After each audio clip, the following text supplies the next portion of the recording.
Shloka number 21. ते तं भुक्त्वा स्वर्गलोकं विशालम्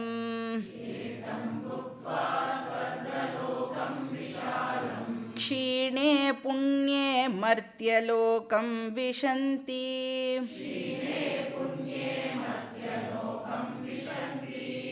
एवं त्रयीधर्ममनुप्रपन्नाः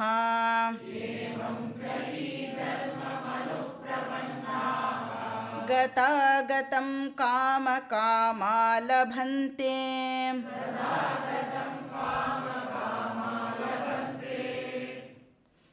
ஸோ இப்போ இங்கேருந்து பார்க்கும் பொழுது நமக்கு அவள் நம்மளை விட கண்டிப்பாக சுப்பீரியர் லோக்கத்துக்கு போகிற மாதிரி தான் தெரியும். யார் சோமயாகம்லாம் பண்ணுறா, எப்படி பார்ப்போம் இங்கேருந்து நம்ம அவளை? நம்ம அதெல்லாம் எதுவுமே பண்ணுறதில்ல. அவள் அவ்வளோ பெரிய பெரிய யாகங்கள்லாம் பண்ணுறா. அவள் ஸ்வர்கலோகத்துக்கு போகிறா அப்படின்னு பார்ப்போம். ஆனால் இங்கே என்ன சொல்கிறார் பகவான்? தே தம் ஸ்வர்கலோகம் புக்த்வா. புக்த்வா அப்படின்னு சொன்னால் having entered, having enjoyed. So தம் ஸ்வர்கலோகம்னா அந்த ஸ்வர்கலோகத்துக்கு அவள் போய் என்ஜாய்லாம் பண்ணி அங்கே இருக்கிற ப்ளஷர்ஸ் எல்லாம் என்ஜாய் பண்ணி அங்கே போனேன்னா அங்கே தேவர்கள்னால் டெஃபினட்டாக எக்ஸ்ட்ரா ஆர்டினரி பவர்ஸ்லாம் இருக்கும்ல, அதெல்லாமும் கூட நம்ம கொஞ்சம் கொஞ்சம் என்ஜாய் பண்ணலாம். சங்கல்ப மாத்திரேன என்ன வேணுமோ அதையெல்லாம் நாம் இப்போ இங்கே ஆர்டர் பண்ணினா அங்கே கிடைக்கிறதில்ல, அது கொஞ்சம் டைம் இருக்குல்ல, அந்த டைம் லேப்ஸ் அதெல்லாம் கூட இல்லாமல் நீங்கள் நினச்சேன்னா உங்களுக்கு அந்த இடத்துல எல்லாம் கிடைக்கும். சரி, அந்த சொர்க்கலோகம் எப்படி இருக்குமா? விஷாலம். நம்ம வீடு மாதிரி சின்னதாக இருக்காது. விஷாலம், பெருசு, ரொம்ப பெருசு, இமேஜினே பண்ண முடியாத அளவுக்கு பெருசாக இருக்கும். அப்படின்னா என்னது? இப்போ நம்ம ஷாப்பிங்லாம் போனால் இடிச்சு பிடிச்சிலாம் போகிறோம்ல, அந்த மாதிரிலாம் இருக்காது. ஜாலியாக நீங்கள் எங்கே வேணுமோ யார் மேலேயும் படாமல் இடிச்சிக்காமல் ஜாலியாக நீங்கள் சொர்க்கலோகத்தில் சுற்றி வரலாம். வாக்கிங்லாம் போகலாமே, எய்த்தாப்பில் வண்டிலாம் உங்களை இடிக்காது. நீங்கள் ஜாலியாக என்னெல்லாம் பண்ணணுமோ அதெல்லாம் பண்ணலாம். ஸோ இது க்ரீனர் சைடு ஆஃப் தி ஸ்வர்கலோகம். சகாம பக்தியுடைய ஒரு முகம் பண்ணால் இந்த ப்ளஷர்ஸ் எல்லாம் அனுபவிக்கலாம். ஓகே, ஜென்ரலாக நாமளும் ஓ இதெல்லாம் கிடைக்குமா சரி அப்படின்னு சொல்லிட்டு உடனே சைன்அப் பண்ணிவிடுவோம்ல. அதுக்கப்புறம் தான் ஒரு டிஸ்க்ளைமர் இருக்கும். அந்த மியூச்சுவல் ஃபண்டிலலாம் கூட அப்படி தானே, ஓ நான் மாதம் மாதம் இந்த பணம்லாம் போட்டேன்னா 15 வருஷம் கழிச்சு எனக்கு இவ்வளோ ரூபா கிடைக்குமா, ஓகே அப்படின்னு சொல்லிட்டு போட்டுருவோம். பார்த்தா குட்டியாக ஒரு டிஸ்க்ளைமர் இருக்கும், நான் எடுத்து இந்த ஃபண்டில் வேணாலும் போடுவேன், அது போயிடுத்து அப்படின்னா நீ போட்ட மொத்த பணமும் காலி. அதெல்லாம் படிக்க மாட்டோம். 15 வருஷம் கழிச்சு எனக்கு அவ்வளோ கிடைக்க போகிறதே அதுதான் எனக்கு தெரியும். அந்த ரோஸ் மாதிரி தான், ரோஸை பார்த்து எடுத்துப்போம். ஆனால் அந்த ரோஸில் என்னவும் இருக்கும், கூட முள்ளும் இருக்கும். சரி, இந்த ஸ்வர்கலோகமே அந்த பர்சனுக்கு எதனால் கிடைக்கிறது? புண்ணியம் பண்ணியிருக்கான், அதனால கிடைக்கிறது. ஜஸ்ட் லைக் தட் யாராவது கூப்பிட்டு போயிட்டு வான்னு சொல்லுவாளான்னு நம்மளை ஸ்வர்கலோகத்துக்கு. அவ்வளோ கஷ்டப்பட்டு அந்த புண்ணியத்தை சம்பாதிச்சிருக்கோம், அதனால் ஸ்வர்கலோகம் கிடைக்கிறது. அப்போ என்ன ஆகும்? அங்கே போனால் என்னோடய புண்ணியம் என்ன ஆகும்? எக்ஸாஸ்ட் ஆகிடும். ஏதாவது சும்மா என்ன காசுக்கு ஏற்ற தோசை தானே கிடைக்கும் எங்கேயுமே. சும்மா யாராவது கூப்பிட்டு இருந்தால் வச்சுக்கோ அப்படின்னு கொடுப்பாளா? அப்படி சும்மா கொடுத்தானா என்ன அர்த்தம்? உனக்கு இலவசம் கொடுத்தா என்ன அர்த்தம்? ஏமாத்துறா. உங்ககிட்டேருந்தே வேறு மாதிரிலாம் கரண்ட் பில் இன்க்ரீஸ் பண்ணுவேன், எலக்ட்ரிசிட்டி இன்க்ரீஸ் பண்ணுவேன், இதை இன்க்ரீஸ் பண்ணுவேன், நான் கொடுத்த இலவசத்தை எல்லாம் வேறு மாதிரி எல்லாம் நான் வசூலிச்சுட்டுருவேன்னு அர்த்தம். அதனால் சும்மா யாருமே யாருக்கும் எதுவும் கொடுக்க மாட்டா. அப்போ புண்ணியத்தை நாம் இந்த இடத்துல செலவு பண்ணி ஆகணும். சரி, எவ்வளோ நீ சோமயாகமே பண்ணியிருந்தா கூட எவ்வளோ புண்ணியம் சம்பாதிச்சிருப்ப?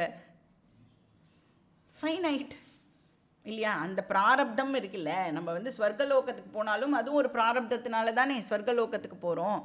அந்த பிராரப்தத்தில் எவ்வளோ புண்ணியம் இருக்கோ அது வரைக்கும் தான் அங்கே நம்மளால் என்ஜாய் பண்ண முடியும். சரி, ஸ்வர்கலோகத்துக்கு போய் ஃப்ரெஷ் புண்ணியத்தை ஏர்ன் பண்ண முடியுமா நம்மளால்? அது போக பூமி. இப்போ சொல்கிறாள்ல, நீங்கள் இந்தியாவை தவிர வேறு எங்கே போனாலும் அதெல்லாம் போக பூமி. ஏன்னா நீ என்ன பண்ணுற, உன்னோட இதெல்லாம் வந்து இங்கே படுற கஷ்டம்லாம் நான் அங்கே படுறது இல்லை. லக்ஸூரியஸ் லைஃப் ஸ்டைல்னால் சும்மா கிடைக்கல தம்பி, நீ உன்னோட புண்ணியத்தெல்லாம் அங்கே போய் எக்ஸாஸ்ட் பண்ணுற. இதுதான் கர்ம பூமி. அதனால தான் பாரதம் வந்து கர்ம பூமி, ஞான பூமிலாம் சொல்கிறோம் இல்லையா. கர்ம பூமின்னு என்ன அர்த்தம்? உனக்கு வந்து புண்ணியமும் சேர்த்துக்கலாம், பாவமும் வந்து சேர்த்துக்கலாம். இப்போ ஸ்வர்கலோகத்துக்கு போனால் ஆப்வியஸாக புண்ணியம் வந்து கரைஞ்சுண்டே வரும். அப்போ ஒரு நாள் வரும் என்ன, today is the last day அப்படின்னு ஒரு நாள் வரும். இப்போ நீங்கள் வேறு கண்ட்ரிலாம் போனீங்கன்னா அந்த எக்ஸ்பைரி டேட் இருக்கும்ல, உங்களோட வீசா வந்து எக்ஸ்பயர் ஆகிற டேட் இருக்கும். இப்போ க்ரீன் கார்டே வாங்கினா கூட 15 வருஷம் இருக்கலாம், 10 வருஷம் இருக்கலாம், அவ்வளோதான். அதுக்கப்புறம் அந்த ஒரு எக்ஸ்பைரி டேட் இருக்கும், நீங்கள் வந்து மறுபடியும் வந்துடணும். சரி என்ன பண்ணுவா, க்ரீன் கார்டு வாங்கிட்டு என்ன பண்ணுவான்னா, நீ வந்து சரி நான் சிட்டிசன் ஆகிறேன் அப்படின்னு சொல்லி, அது சும்மா கிடைக்குமா, அதுக்கு டெஸ்ட்டெல்லாம் எழுதணும், படிக்கணும், நிறைய விஷயங்கள்லாம் இருக்குது. சரி அப்படி வந்து வேறு கண்ட்ரீஸ்லலாம் வந்து ஏதாவது வீசாவை வந்து நீட்டிச்சிக்கிறதுக்கு எதாவது பண்ணலாம். ஸ்வர்கலோகத்தில் அந்த மாதிரி ஏதாவது ஆப்ஷன்லாம் இருக்கா அப்படின்னா அந்த மாதிரி நோ ஆப்ஷன், எங்கேயுமே லா இல்லை. நம்மளை வந்து எக்ஸ்ட்ராவாக 1 மினிட் கூட அவளால் வந்து வச்சுக்க முடியாது. அதனால் என்ன சொல்கிறா, புண்ணியே க்ஷீணே, புண்ணியத்தில் அந்த டெப்ளீஷன் ஏற்படும் பொழுது என்னவாகிறது, மர்த்தியலோகம் விஷந்தி. மர்த்தியலோகம் அப்படின்னா மிடில் லோகம் அப்படின்னு எடுத்துக்கலாம். ஸோ நம்மளுக்கு வந்து பூலோகம் அப்படின்னு அதை வச்சுக்கலாம். ஸோ அங்கே புண்ணியம் தீந்துடுத்து அப்படின்னு சொன்னால் நீ மறுபடியும் கூவம் நதி கரையினிலே அங்கே தான் வந்து நீ பிறந்து ஆகணும். முன்னாடி நான் வந்து தேவதாவாக இருந்தேன், ஆனால் இங்கே வந்து ஒரு வீட்டில் என்ன ஒரு ஆளாக கூட என் வீட்டில் வந்து மதிக்க மாட்டேங்கிறா. அந்த மாதிரி தான் நடக்கும். இன்ஃபேக்ட் முண்டக்க உபனிஷத் வந்து என்ன சொல்கிறது, அந்த மாதிரி பூலோகம் கூட கேரண்டி கிடையாதுப்பா. நாகஸ்ய பிருஷ்டே தே சுக்ருதே அனுபூத்வா இமம் லோகம் ஹீனதரம்பா விஷந்தி அப்படின்னு சொல்கிறது. இந்த லோகத்தை விட இன்னும் கீழ் லோகங்கள் கூட கிடைக்கிறதுக்கான சான்சஸ் இருக்குது. அப்போ பூலோகம் இல்லைன்னா அதலை வித்தலை சுத்தலை அது மாதிரி நிறையா இருக்குது. தளாத்தலை ரசாத்தலை மகாத்தலை பாதாளை அப்படின்னு 7 கீழ் லோகங்கள் இருக்குது. அங்கே எங்கே வேணாலும் வந்து நம்மளுக்கு வசிக்கிறதுக்கான ஆப்பர்ச்சுனிட்டி வந்து கிடைக்கும். அப்போ புண்ணியம் தீந்துது அப்படின்னு சொன்னால் டெஃபினட்டாக வந்து ஸ்வர்க்கத்திலேருந்து நாம் ரிட்டன் வர வேண்டியது தான். இப்போ வந்து வசதியான வாழ்க்கையை வாழ்ந்து பழகிட்டோம் அப்படின்னு சொன்னால், வசதி இல்லாத வாழ்க்கையை வாழும் பொழுது ஜாலியாக இருப்போமா, எப்படி இருப்போம், சோகமாக இருப்போம், கஷ்டப்படுவோம் இல்லையா. எங்கே வந்து சுகம் கிடச்சிதோ வட்டியுடன் அங்கே துக்கமும் நமக்கு கிடைக்கும். நம்மளால் அக்செப்ட் பண்ண முடியாது. நான் இவ்வளோ நாள் ஜாலியாக இருந்துட்டேன், என்னால் வந்து அந்த மாதிரி அந்த வசதி இல்லாத ஒரு வாழ்க்கையை வந்து என்னால் அக்செப்ட் பண்ணிக்க முடியாது. ஏன்னா வந்து அந்த அடிக்ஷன் இருக்குல்ல, அந்த தோஷம் என்னது, பந்தகத்துவம், அது வந்து எனக்கு ஏற்படுறதுனால என்னால் வந்து அது இல்லாமல் இருக்க முடியாது. ஸோ மர்த்திய லோகம்னா மறுபடியும் அவள் துக்க லோகத்துக்கு வரா. ஸோ ஏன்னா கர்மா இருக்கே அது வந்து ஃபைனைட், அதனால் கர்ம பலனும் வந்து ஃபைனைட். ஸோ மறுபடியும் என்ன பண்ணுவோம், மர்த்திய லோகத்துக்கு வந்தால் அகேன் நான் கர்மா பண்ண ஆரம்பிப்பேன். ஸோ கர்மா பலம் ஜன்ம, கர்மா பலம் ஜன்ம.